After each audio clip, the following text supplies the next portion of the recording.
Welcome to the Right to Reason podcast. I am your host, Robert Stanley. Today, I am talking to possibly the best human being that has ever guested this broadcast. You'll find out why I say that soon. Topics include activism, terrorism, fake news, BlackRock, being a bone marrow donor, Airbnb safety, the military-industrial complex, and free speech.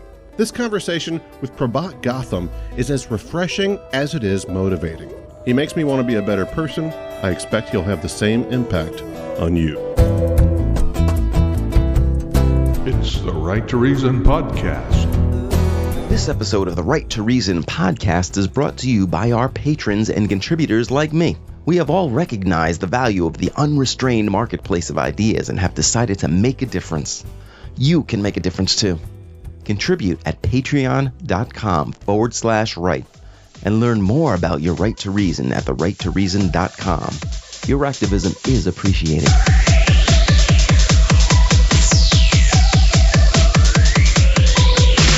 Prabhat Gautam, LA's leading voices in the worlds of entertainment and activism. Prabhat created Positive Television, which has produced 800 charity events. 800? Wow.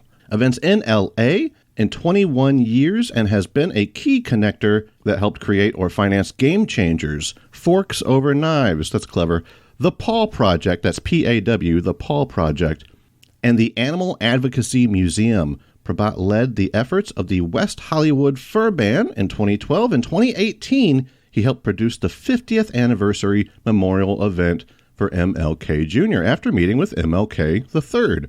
Fascinating. Prabhat, so happy to be talking to you, sir. Wonderful to be talking to you. For all the listeners out there that may or may not know, Robert likes to do these calls early Sunday morning, so that way we'll feel like we're in church. The worst parts are brought back to our lives. Thanks for waking me up early on a Sunday morning, Robert. Sure thing. Everybody can find positive-television.org in today's show notes. Tell me a little bit about yourself, man. I mean, you seem to be a pretty well-connected guy and like a genuinely good person. That's rare. Rare on this podcast.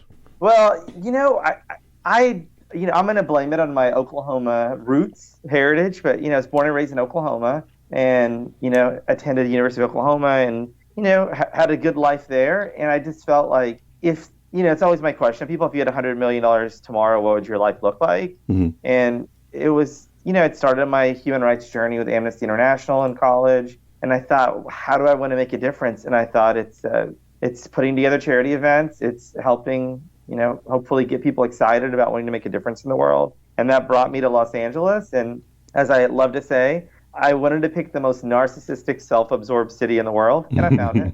And if you can change it 1/100th of 1%, then that's an awesome, ripple effect. And, hopefully I've made the city a little bit better than worse. And I've certainly met a lot of amazing people that are driven to make the world better. So it's been exciting, and, it's brought me somebody like you, Robert. So, something good came out of it, right? Yeah, this is definitely the pinnacle of your career. I can see that was sarcasm. Actually, that's why I'm talking to you.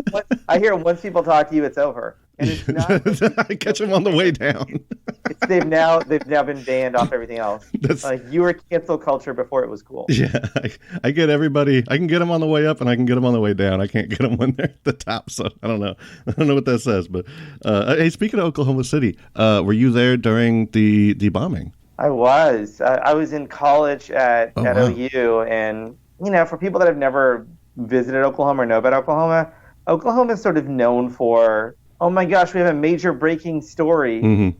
Cat went to the neighbor's house, and we think that it may have climbed a tree. So it's always sort of this exaggerated news, and it's it's that kind of small town kind of feel even in Oklahoma City. So on the day of the bombing, you hear the news coverage. And unfortunately, you just think it's just the media kind of hyping up something because you didn't know. Like, at the very beginning of that morning, April 19th, they didn't know, is it some kind of like gas explosion? Is it, the thought was it was just a natural, sort of natural issue that, something just went wrong in a building. I was listening to Howard Stern right at the moment of the 9/11 bombing or the 9/11 terrorist attack. And And it's really interesting seeing it in real time, long after it occurred, because they're talking live while it's happening. And he's saying to Robin, Robin, he's saying to her, wow, this is crazy that, this plane ran into it. And then the second one hits and he's like, this is such a weird coincidence. Like, how could, and then as like within like a 30-second window, you just see like a group of 5 people talking and they start saying, wait a minute, is this terrorism? I think this is terror. Like, and I can only imagine you being in Oklahoma City that it was something probably kind of similar where everybody's like, this is very, very bizarre. How do you explain this? And even back then, terrorism wasn't such a quick go-to. Yeah, exactly. And in the thought of like, how is this? And again, Oklahoma was just, it's the heartland of America, right? It's the middle of the country. It's nobody hates us there. Like, they're going to hate the coast. And also, right, I mean, the biggest threat to Oklahoma is a tornado. So you felt very insulated, and you just never, I was born and raised there. Like, it is the last thing you would have ever considered. And, I don't know who's ever scared of terrorist attacks all the time, but certainly in the middle of the country, we just never saw it and never expected it. I mean, and that is such a, moment that shakes your everything, because, that's the part of Oklahoma that's at, people have gone through there. Like, people know that part of Oklahoma, it's not far from the downtown. And then you start thinking about it. You're like, all right, well, in what circumstances could I have been there, right? There's some OU hospitals that are out there. So, there's clinics. It's like, oh, if you had a doctor's appointment, would you have been there? What if you just are, driving in the area and something could have happened? Like, yeah, so I think it definitely was a moment where, and I feel really, an immense sadness for people in Oklahoma, because a few years later, they had a giant tornado, like a devastating tornado, I don't know if you remember it, in Oklahoma City. So you had families that had lost somebody in the Oklahoma City bombing, and then they lost their home a few years later. And it's like, at that point, it's like, this being an atheist podcast, if there's a God, they're not rooting for your team at that point. He doesn't like Oklahoma City. Like, it's like, wait a second. I mean, I always loved the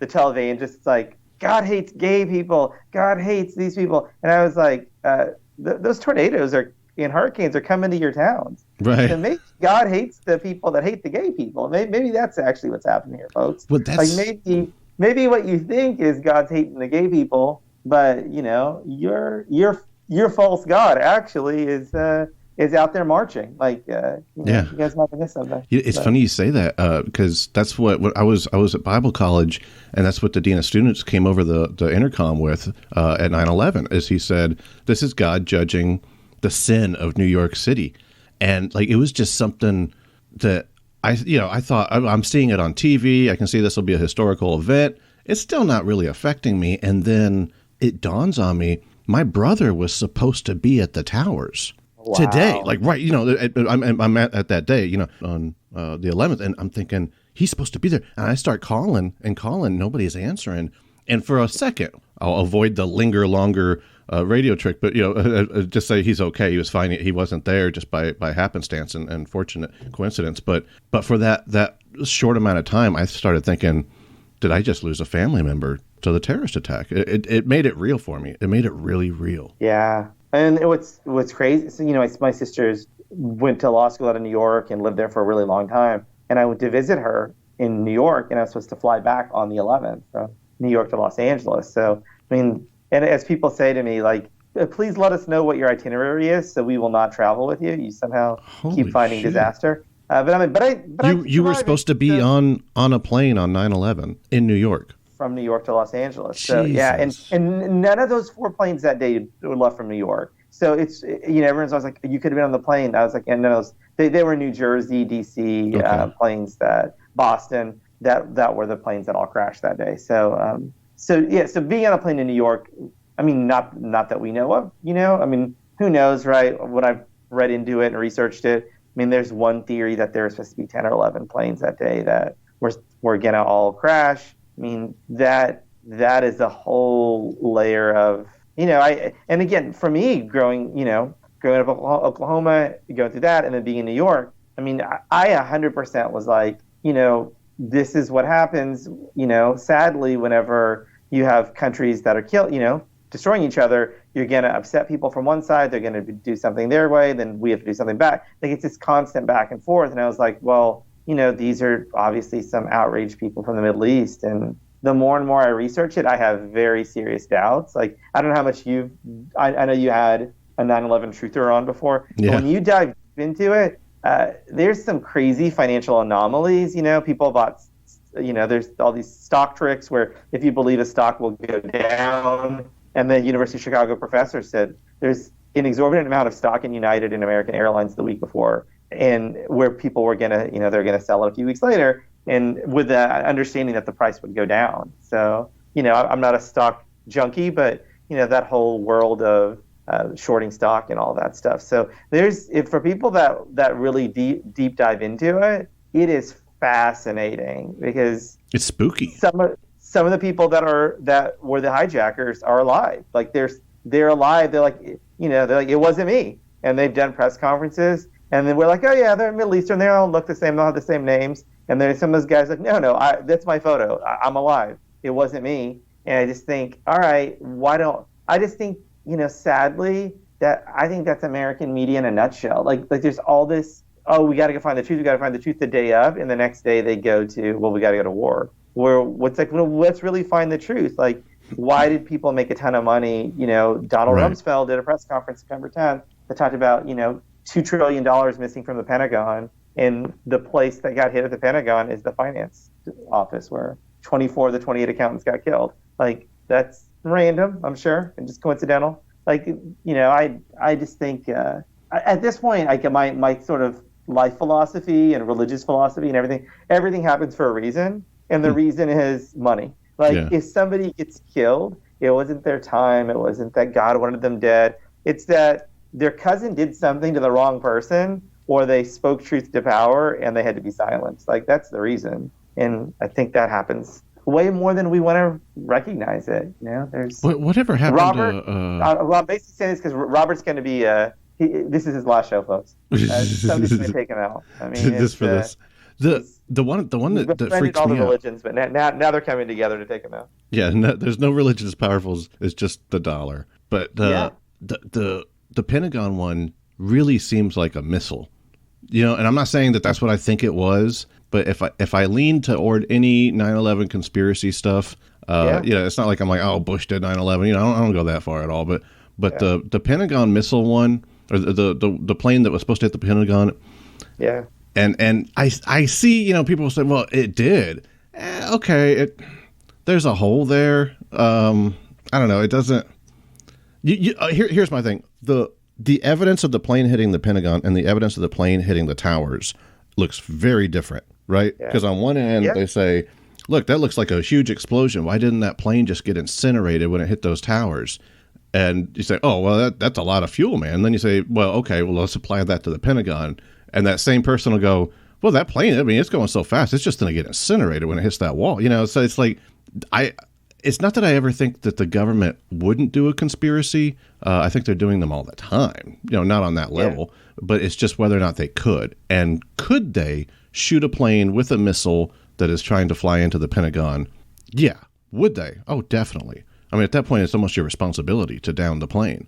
Right. Yeah. I know that's cold, but we're talking about. You're right, because it's more harm, right? Like, right. It's levels of threat. Yeah, levels of risk. 200 people goes down, 200 people died, and it's tragic, and we don't want that to happen. But if a plane with 200 people hits a building with hundreds or thousands of people, you're picking, what's the least damage. Well, the other thing too, like, I mean, I highly recommend people, before YouTube was taking everything down. I mean, years ago, I just did a YouTube search. Like, you don't need to look at Alex Jones. You don't need to look at, the truther people. If you don't want to do that, just do ABC, NBC, CBS. Just Google, like, Donald Rumsfeld, September 10th, Pentagon loses. It's actually 2 trillion. I think I said billion earlier. It's 2.3 trillion with a T that was missing from the Pentagon. And Donald Rumsfeld does a speech on September 10th, 2001. And then the main accountants that would know how to account for that money die the next day. And then the same thing, what you're talking about, Robert, is like when you look. So what's crazy to me, I went back and looked at it. So the plane, missile, whatever, something hits the Pentagon, right? Mm-hmm. So at the time, Bush is president, Cheney's vice president. Who gets out of the Pentagon and becomes a first-level rescuer? Donald Rumsfeld. You got guys, I definitely encourage you guys to look this up. Rumsfeld gets out of the Pentagon, and he's helping lift people onto stretchers. Like, he's helping them provide care. Now, I'm all about you got to help everybody you can help, but I think the Secretary of Defense should be bunkered down somewhere after this is attacked, 3 or 4 during the day, and figure out how do you protect our country. I don't think you need to go do CPR and first aid. And that to me is suspicious is an understatement. I don't want the third most powerful person in the country to be out there for photo ops, because that's what it looks and feels like. And I totally forgot that had happened until I researched it again a few years ago. And I was like, oh yeah, Rumsfeld did run out there. And then you think about it, back then, I mean, people miss the history of Rumsfeld. Rumsfeld and Cheney worked for Ford. These are people from the early 70s. They had political aspirations. So, I'm not saying Rumsfeld went out for a photo op because he thought he could be president one day, but it certainly would look like that. I'm not saying it, but actually, yeah, I'm saying it. Maybe you're just underestimating what good character and wholesome kindness a man like Donald Rumsfeld might have. Right. Have you ever seen the documentary The Unknown Known? The verbal gymnastics he does about, weapons of mass destruction in Iraq. Because to me, I always think American history is very selective, where, in World War II, we talk about the Holocaust, and then it's all right, Holocaust happened. Oh yeah, by the way, the U.S. also turned away a lot of Jewish people for their death. So we were no great rescuer of Jewish people. And then we sort of gloss over, oh yeah, by the way, we also dropped the atom bomb and killed a bunch of people in Japan. Oh no, that's something different. And the same thing, we talked 9/11, and then it's oh yeah, and we also did a fraudulent war in Iraq that's based off of weapons of mass destruction that never existed. And again, people try to do their mental gymnastics to say, oh, but actually Saddam Hussein did have weapons there. He just moved them before we got there. Yeah. And I was he's not hiding the weed, folks. This is a little bit bigger than that. This is, if you look at what happened, right, in the industrial war, the military-industrial complex, that war and the Afghanistan war has led to how many years of perpetual war in America?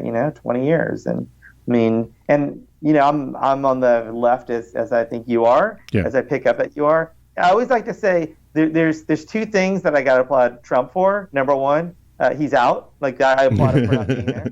And 2, he did not get the U.S. in a perpetual war. And I certainly think, and you talked about it in one of your podcasts, which I agree with, that Hillary Clinton, Obama, Biden, George Bush, Reagan, the sort of establishment political people, war is what their financiers want and ask for and need, and they're perpetually in war. And Trump, to his credit, did not get talked into it when they kept trying to push him to go to war in Iran, in North Korea. So it's okay, those 2 things I can applaud him for. And then let's return to regularly scheduled programming where we can dislike everything else he did. But at least with those things, he was I don't have time for war with people. I got to figure out how to extract resources from them so they can actually help me build more of my hotels so I can fraudulently rip people off. So let's let's stay focused, people. It was just this month, Democracy Now!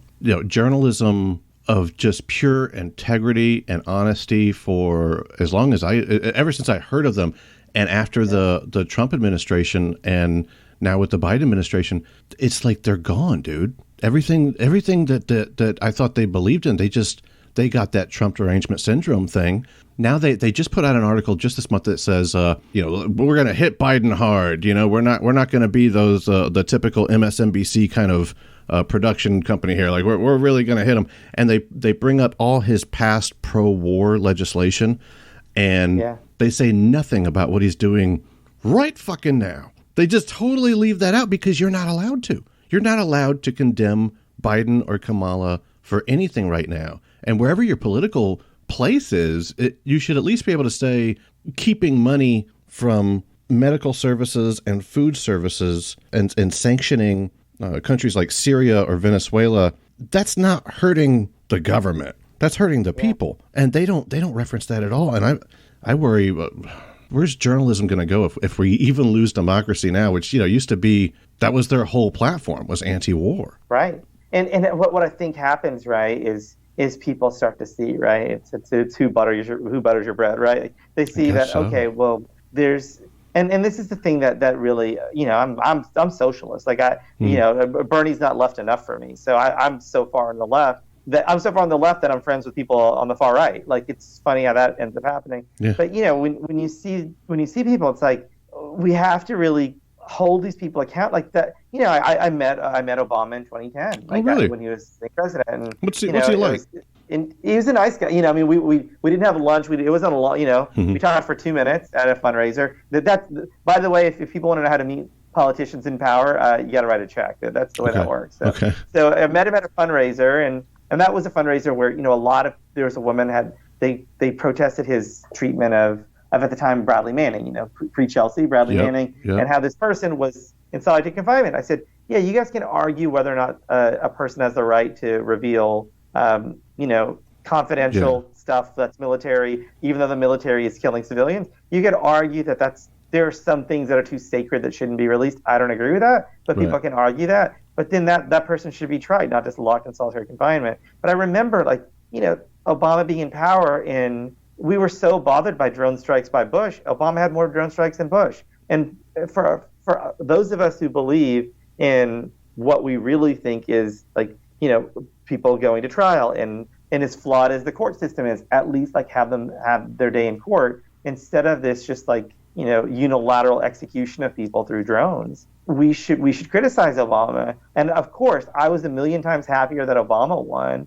than John McCain. But in the end, you still should be critical of the person and say, okay, the better candidate for me won, but these are the things that I want to hold that person accountable for, knowing that they can only do so much and they have the other side fighting them. And I think once you have people that are like, my side is good and your side is evil, I think we see that so often in religion, and we say, okay, that's wrong. That tribalism, that nationalism, when people are like, oh, I'm a patriot, I was like, that's just such a, are you a fan of the New England football team that cheated to win 6 championships? Is that what you're talking? No, I'm a patriot. Like a real patriot is somebody who says, when my country does something wrong, I want to hold them accountable. And it doesn't mean storming the Capitol. It means actually holding them accountable and speaking up and talking about it. And I think really what you said earlier is the breakdown of media as we've known it. I mean, I think it's more obvious now because of, a handful of corporations that own everything. But when people talk about,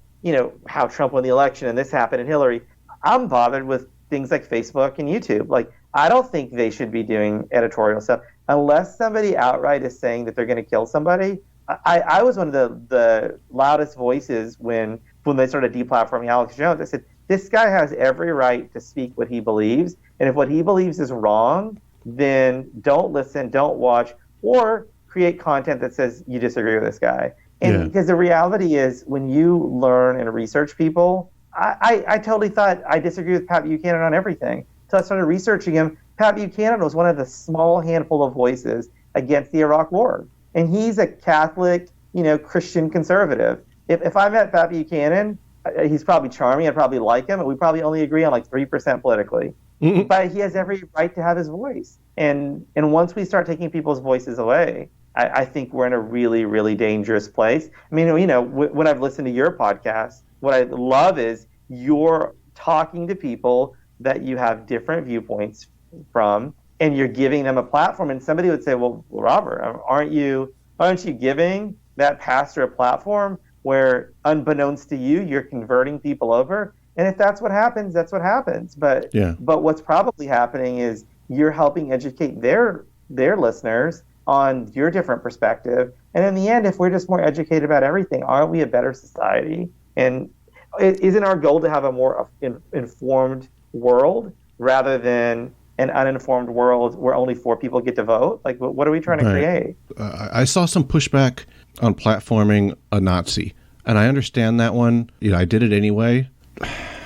The argument proposed, like, if somebody says, well, would you have silenced Hitler before the Third Reich took over? Would you stop free speech at least to prevent that? And that, made up hypothetical, it's like, well, I don't want to be an absolutist about anything, but other than like that level of impossible scenario kind of thing, I would say I can't see a whole lot of real life scenarios where I would say, yeah, let's limit that person's speech. I mean, even your reference with Alex Jones, where I get it, the Sandy Hook denial stuff was really bad, but guess what? Guess what came of that? Once he was criticized for it, then he came out and said that was all a lie. That is so much more powerful than if you never let him say those horrible things in the first place. To let him say all these horrible things and then go, I was just bullshitting for your money. That does it. So I mean, at that moment you think, well, what about the families that were harassed or threatened? I understand that's horrible. And I don't know how you would, how do you create a measurement system for that kind of thing? I don't know. But having him admit to that was all BS, I think was worth the problem of letting him say those horrible things in the first place. I totally agree. And I, even when we went to your point about Hitler, we weren't alive in the 1940s. Yeah. But when you think about it, is the problem that we're giving too much voice to people that are doing terrible things that we don't know about, or is that they're doing these terrible things in secret? Like I would have loved to see 1,000 interviews with Jeffrey Epstein to ask him his perspective on, how, being involved in pushing underage girls into having sex. Like I think we would be in a better place if he would have been held accountable, interviewed about it, talked about it, rather than him going on his merry little way and exploiting, thousands of young girls. And we're like, oh, well, I guess if we don't talk about it, it didn't happen. Like I always will believe, it's what they always say. Like I think you have to give voice to people you disagree with, so that way society can say, all right, this is unacceptable. This person needs to be arrested. This needs to be stopped. This needs to be whatever it needs to be. Because again, especially so much of what you do is, highlight religion. Well, how many of those religions were involved in, forced marriage of underage girls, right? Mm-hmm. Yeah. Pedophilia. Like, I certainly wish people would have interviewed somebody from the Catholic Church 30 years ago and said, well, you guys seem to have a little bit of a problem. Cardinal Mahoney, O'Leary, O'Brien. Oh, wait a second. Was that racist? I made every single. I was sorry, Irish Catholics. Those are the only Catholics I know. It's correlation, not causation. People from The Godfather. Those are the other Catholics in it. Yeah. But if somebody would have said, "Hey guys, this appears to be a bit of a problem," and then they would have been like, "Oh, well, yeah, then maybe it is a problem. Let's look into it." And they do nothing, but then something happens 3 years later. Far better than nothing happens for 30, 40 years, 50 years. How many kids' lives are destroyed, damaged? Think about it. How many people probably killed themselves because they were molested, abused by a priest, and they had to hide what happened to them, and they had shame and guilt when those kids did nothing wrong, and society failed them. I mean, my early activism was Amnesty International, and I always say to people, if you look at what the death penalty is, I am a ardent opponent of the death penalty. And I said, if you look at what the death penalty is, it's a child that's abused, and that we did not take them out of a destructive environment that then kept having chaos in their life and ended up killing somebody. And now that abuse, when they're an abused child, we're like, oh, we feel terrible for them. Let's help them. When they killed somebody, it's like, we want to fry them. Well, we didn't save that kid. Like, these are kids come from really low-income families, and they've come from a lot of trauma and abuse, and we failed them. But I think the same thing on the other side of it is America, we're in such a rush to send our young men and women to war to fight for freedom, that when they come back scarred, because nobody is meant to kill people and see their friends die next to them. Right. When they come back scarred and they're homeless and they're out on the street, it's like, well, why don't they get a job? Well, they just killed a woman and her child like a month ago. I don't think it's really time to go get a job when you come back after that. Like, the amount of therapy you're going to need to process that. And then on top of it, it's like, drinking is the least, they need to deal with all of what's happening. Drinking is their way to cover up the pain they're feeling. And they talk about what's PTSD. Like, PTSD was a way to kind of normalize and put a term on, highly screwed up minds of people that saw destruction. Like, so I think we have this tendency, especially in America, where we love the neat, shiny bow, right? When it's a little kid that is, that's hurt, that we want to help. It's the kid going off to war, but when they end up being damaged, we're like, well, they should just figure it out. Like, what's their problem? It's exactly. like, well, we allowed them to be damaged. We either put them in those situations or we didn't save them from that. It started from a lack of preventative maintenance in our mental health system. Hey, you had mentioned activism, and this is something I read about you. You weren't just like a guy that has started all these charities and gotten all these charities noticed. You actually donated bone marrow to somebody. And when I read that, my first impression of you was like, okay, so this is a guy, lots of money, lots of connections, and doing the right thing with it. Like that's pretty cool. But I didn't think of you like as I'm also going to give you some of my body, like some kind of Christ thing, like that's insane, dude. So I tell it to people all the time that, I got to meet Obama, I met Jerry Rice, I met all these famous people, and nothing is anywhere close to being a bone marrow donor. Like it is the October 3rd, 2001. It's like the highlight of my entire life. Like, and it's not even close. Like it's a large margin, and it's going to be awful when I get married, and during the vows I have to tell my wife, this is the second greatest day of my life. I don't know if it is for you, but sorry, you only made the cut as number two most significant, and I don't even know if you're in top two. Like, that's why I'm probably far from getting married. Statements like that, but no, for me, it was post Oklahoma City bombing. I was like, I just felt like I want to do something and give back, and then I learned a story about a friend of a friend who was a beauty pageant contestant. She's big about organ donation. And I said, I should sign on the organ donor registry. Then from there, I learned about bone marrow donation. And it's the National Marrow Donor Program, so nmdp.org. And you just, you request. Now, I mean, it's so sophisticated. I think you just swab your cheek, you send the swab back, they put you on this national database. Don't worry, guys. This is the actual database you want to be on. The other databases you're already on. Like the government's already tracking you. It's okay. Don't worry about that stuff. It's a different kind of database. Yeah, it's a different database. But in this database, if you end up being a match, so the young lady's name is Anka, and so she's 16 years old, and you just hear that you're a match. So the way they do it is when you're a match, you don't get to know the other person's name. You don't know where they live. It's the closest I've ever come to writing a letter to somebody in prison. So like they black out anything that sort of determines where you're at, who you are. Because their whole thing is if you end up donating, they don't want the family to pressure you to donate again if there's a problem. They don't, they lead like that anonymity for the year. And so, yeah, it really was like donating to a complete stranger. It was this amazing experience. And then, sadly, she dies 13 months later. And, so I see her for the first time at her funeral. And after the year passed, we got to talk on the phone. So for 12 months, you're not allowed to talk. Like you can have letters, but it's all blacked out, but you can't talk on the phone. You can't meet in person. So after the year, 12 months passed, we talked on the phone and our health had started to deteriorate. And so, the family was like, well, we were picked to meet on stage at the National Marrow Donor Program event, their annual convention. And then her health deteriorated, so I didn't get to meet her. But I always look back at that as like, I know you have a daughter, right? If I heard that from one of your podcasts, that's like Anka's my kid. Like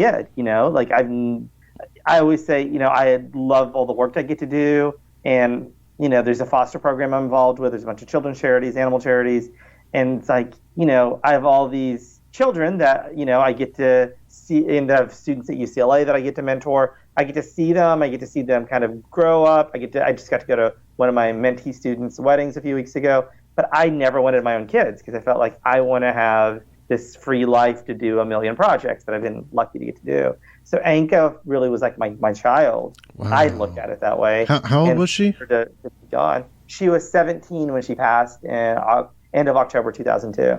And so, yeah. What you did gave her an additional year of her life? Am I understanding that correctly? Yeah. That's amazing. And her parents were so thankful. And her mom, such a sweet lady, was like, you're an angel that's brought to us. And I was already atheist, at the time. And when she was like, you're an angel brought to us, I was like, I just was a guy kind of living his life brought to you. And she's like, no, God brought us you. And I was like, and actually, I believe it was Delta that brought me to you guys. It was the airplane. But I mean, God via Delta. Right. I'm sure. I mean, there's a pilot, there's a stewardess that they helped bring me here. Exactly. So I looked at it like, and that really was such a tough time for me after her passing, because it just doesn't make sense to me and and people will say, well, you gave her an extra year, and that's great. And for sure, like if you have a choice between an extra year and not that extra year, you pick an extra year every day of the week, right? Yeah. For sure, that's better. But a 17-year-old child should not be dying from leukemia. And Right. then that's where I go to, why does a 17-year-old child from an affluent family die? Like, what is it, right? What is it environmentally? I mean, she's from New Jersey, so I'm sure that, there's a bunch of environmental issues that are there, and who knows, sort of the family history. But I think, to me, it all just goes back to, it's healthcare in America. We're not a preventative society. Like, everything is, like, every child, every person in this country should be going to a doctor 2-3 times a year just for a checkup. That's it. Like, are you okay? It's Right. we have more care for our cars than we do for our people. Like, 3,000 miles, go for a checkup. Oh, it's been 12 years. I guess you should go to a dentist, but you don't have dental insurance. So hopefully you can get a job that'll allow you to have dental insurance to do it. You know what weirded me out was at the last checkup I take the kids to, it's right around age 15, 14, you know what I mean? And the doctor says to me, she says, "Oh, just so you know, they do have to like remove their clothes." I'm like, "Oh yeah, that's fine. They can stay in their underwear." And she's like, No. Like, they have to remove the underwear too. And I said, well, why? She says, so first off, we want to make sure that, there's hair growing where it's supposed to at the right time, because that could be signs of other problems. But also, and she says, I mean, no offense, sir, but we always have to check for bruising or anything around those areas. And it was like a reality check in my head, where I thought, this is so common that doctors have to check, at random stages of this development, or at scheduled stages of their development. It blew my mind, and I said, okay, well, let me have a talk first. And take my son aside, like, hey, you okay with this? No big deal, right, buddy? You're gonna be all right. You're gonna be, do the little pep talk. He's like, yeah, who cares? I'm like, okay, cool. I just stepped out of the room, but it was weird to me. It just made me think of that whenever you talked about, kids need to get checked up regularly, but our society is so rife with sexual violence that the doctors have to check on the kids. Bizarre. No, you're totally right. Like, I mean, good that it's happening, because no, I didn't know they do that like that. And to me, when I think about it too, it's also right, adults, right? Like, I mean, they'll tell stories of, you can tell if a woman's in a domestic violence situation, right? Because there's bruising, and if they go to a doctor, right, that's the one time where it's them and the doctor. So they really, whether they're going to open up about what's happening or not, it's an opportunity to talk about those things. And yeah, right, because with children, right, maybe they're being abused by an adult, maybe they're being abused by another child. And if that's happening, you want that information to be disclosed. And for me, I mean, I look at the bigger thing of, if a child has leukemia, if a child has has any kind of cancer, if a child has anything that is a health issue, how many? Because I don't know how you grew up, but my parents were like, you'll be okay. It's in the words of Chris Rock, like, have a little Robitussin, and they'll do. Yeah. They were like, put a little tussin on it. Well, yeah, put a little tussin, and they're like, well, if you have this, chai, like, my parents are Indian, like, chai will be good for you. Chai is the grand solution for everything. Oh, add some ginger. Well, yeah, I mean, those home remedies, like, I didn't know my mom was Wiccan. Like, she wasn't, but she's putting all these little remedies together. Like, yeah, she was a far better doctor than most doctors. Like, I don't disagree with that at all, that she was. But, the not going, and they for sure did want us to go to doctors. We didn't always want to go too. So it's, a mix of the kids. But you look at, it's like, you don't want anyone not to go to get medical care because of financial reasons.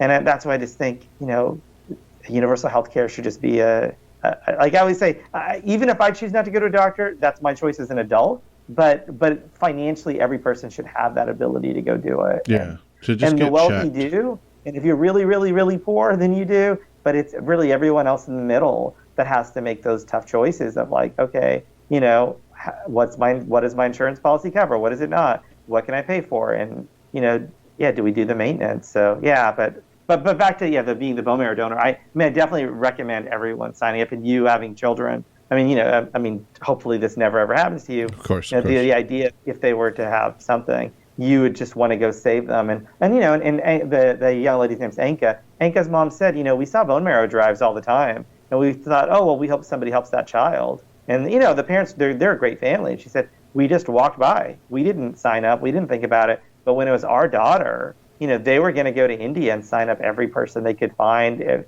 they were doing drives in the U.S., like, she said, when it's your child, it's your family member, all you think of is like, how can I save this person? And it really was, that whole, for me, I look at that 2001, 2002, right? I'm in New York in September 2001, bone marrow donor October 2002.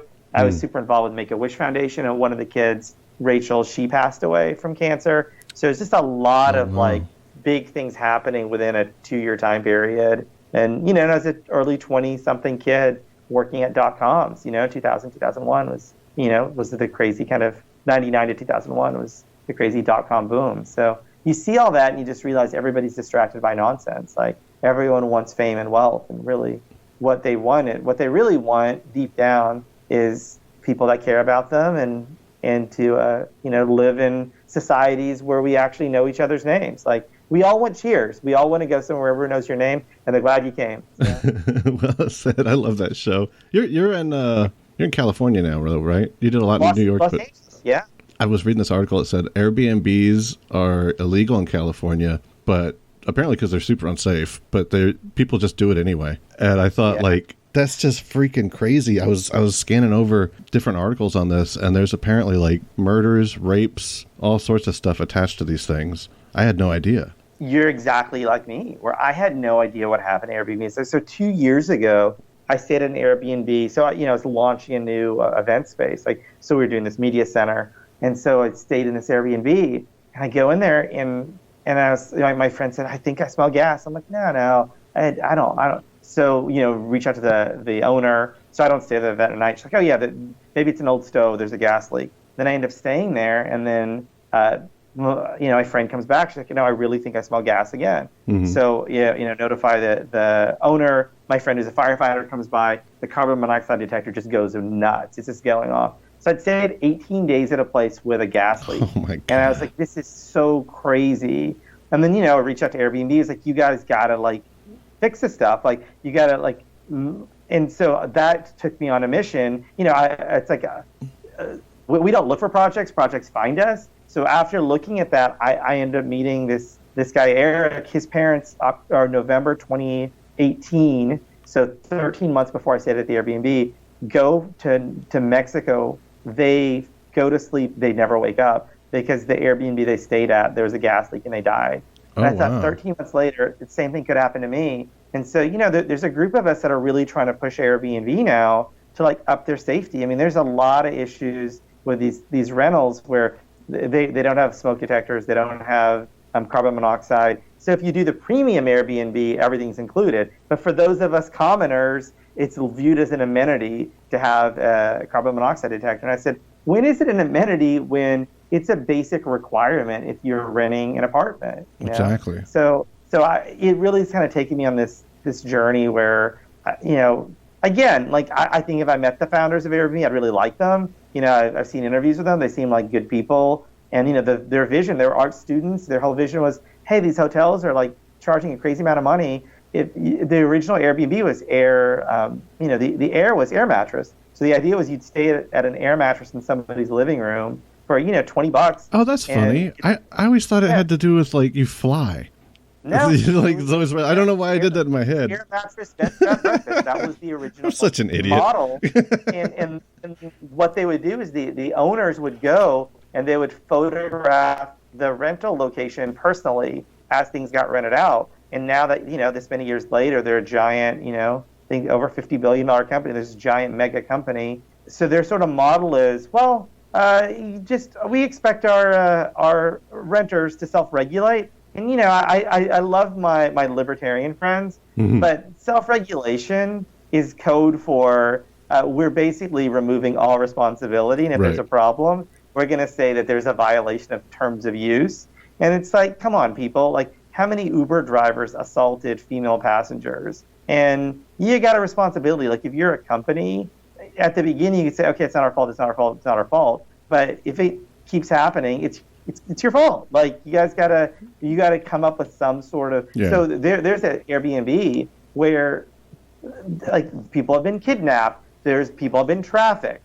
there have been murders at Airbnbs, right? And so Airbnb's whole thing is like I totally get if somebody rents a place, they do a party without you knowing. All right, you had no control of that, right? It's the renter did what they did. But if the owner has a bunch of issues there and you never send an inspector to check it, what does that mean? Like, you're putting people in danger. So yeah, I tell people all the time, if you go to an Airbnb, and they actually say this, it's when you read the articles, they say you should actually bring your own smoke detector, your own carbon monoxide detector. And what they fail to tell you, also bring a toolkit, because there might be some loose tiles, there might be some loose, bring your own plumber. Yeah, bring your own handyman, like a swing bell. This guy ends up dying. Like you're staying at a place that is not. It's not up to any kind of code. Like the code is the code of money. Like, all right, this person was able to list it, and I mean, there's a lot of shady stuff that's happened. And again, all that those of us that are on this activist side say is just do it once or twice a year inspection. Send somebody in, have them look at the place, or have the owners do a self-inspection where they do a checklist that they promise that they did all these things.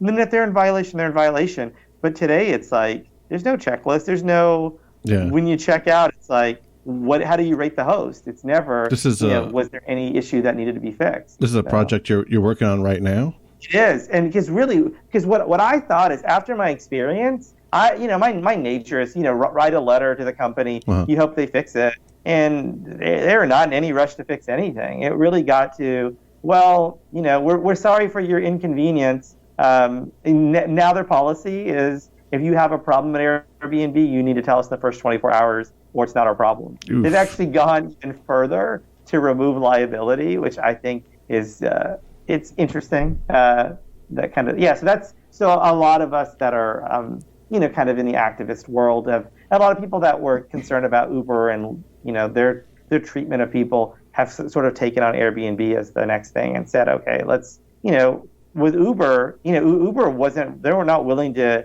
release the amount of assaults that happen in California. So the Attorney General fined them. And it's like, there's a lot of assaults if you're not making that public. So our thing with Airbnb is the same thing. Like, we want them to disclose how many injuries have happened, and we want them to be much more proactive in the safety of their customers. So, yeah, hopefully they do that. Is there any place you would direct people to find out more about that? Yeah, so there's a guy in New York who's doing it. So what's interesting, and it's sad, is Airbnb has done an amazing job of scrubbing a lot of the criticism online. So different journalists have talked about it. I mean, people can certainly reach out to me, and I'm happy to talk to them. I luckily got to talk to a guy in New York. He's fighting Airbnb because when Airbnb comes into a community, and it's happening in a lot of places where it's apartments, a bunch of apartments are getting rented, it ends up messing up the rental market. So you have less places available for rent. Therefore, the places that are available all end up going higher in price. And so it's really done giant interference. So he's specifically only working on, how it's affecting, low-income communities, which are communities of color. So he's like, the Airbnbs are going to poor communities, and they're affecting the rental market. And every place, and in California and in Los Angeles, they passed something where you're only allowed to rent the Airbnb that's your primary residence. So that was the pivot they had to make. So you wouldn't have people that have 25 properties, because you had a bunch of investors. They would buy up or a lot of properties. They'd have mortgages on a bunch of properties, and they buy them solely to rent them out. Well, that's stuff that it affects the housing market, affects the rental market. And again, I'm fine with people making money. Like, I'm not stopping people from making money. What I'm not fine with is them making money while they're putting people's safety at risk, and a multi-billion-dollar company kind of turning a blind eye to it. So that's exactly what's happening with BlackRock right now, buying up all these houses. Yeah. They got all that stimulus package money, and the Fed actually hires BlackRock, and they're just going through buying up all these houses. And on one end, I hear the argument, well, it's keeping us from a housing collapse, but at the other end, they're renting those houses out, right, to people that could have bought the house. So they're renting at outrageous prices, especially here in Texas.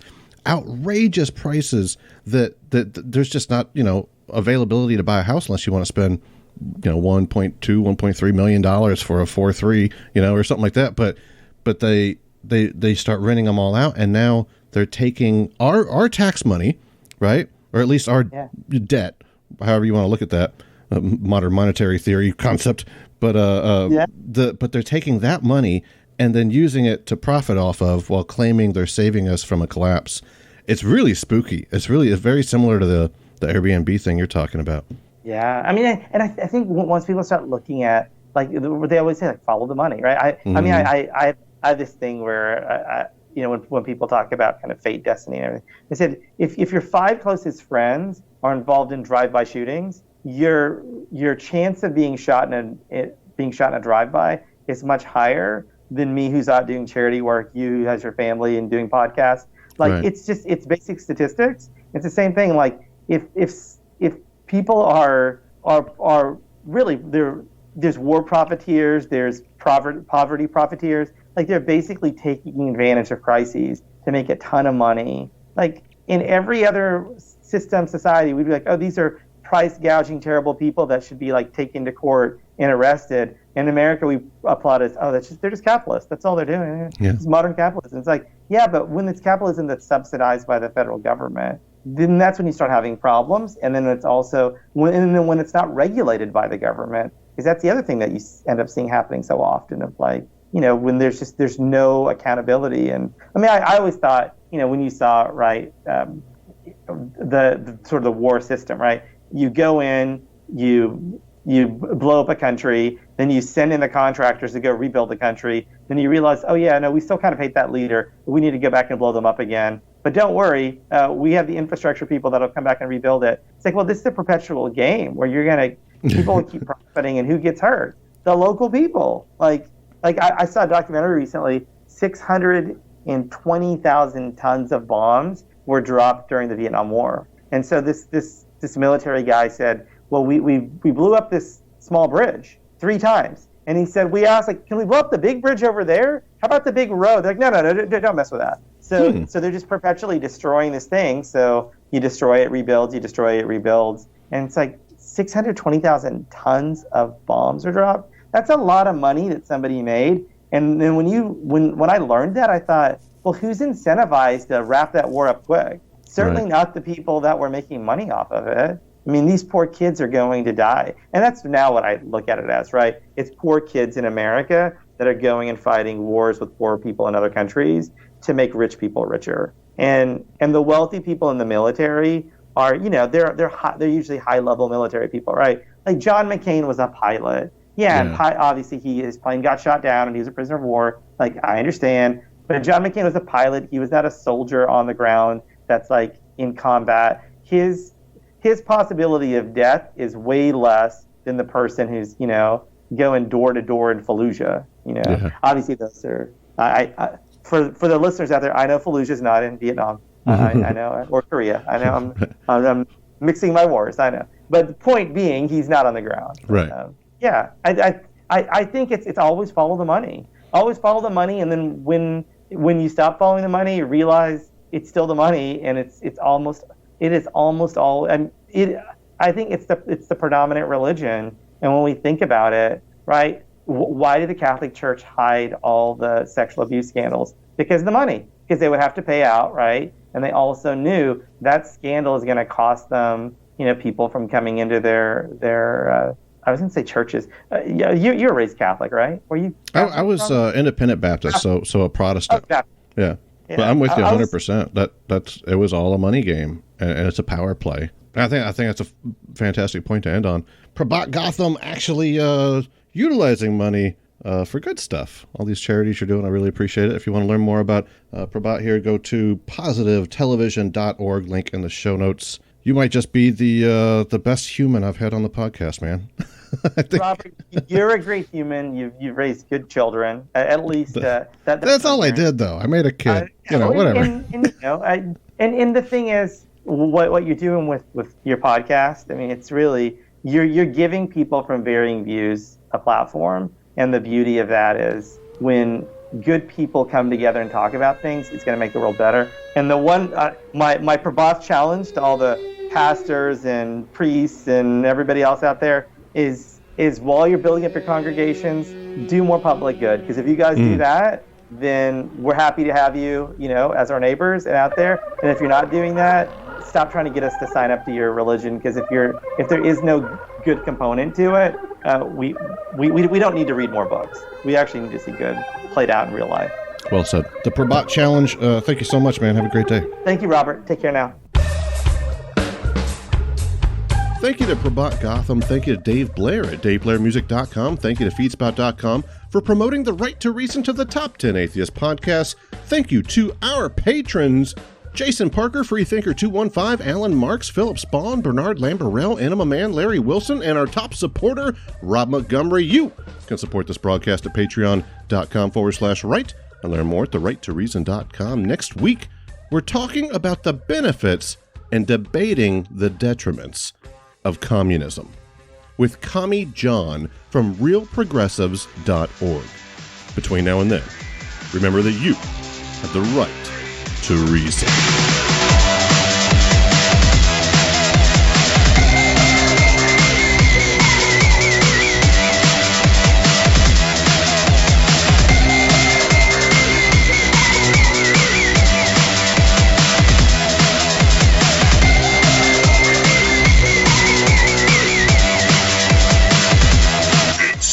This is the Right to Reason podcast.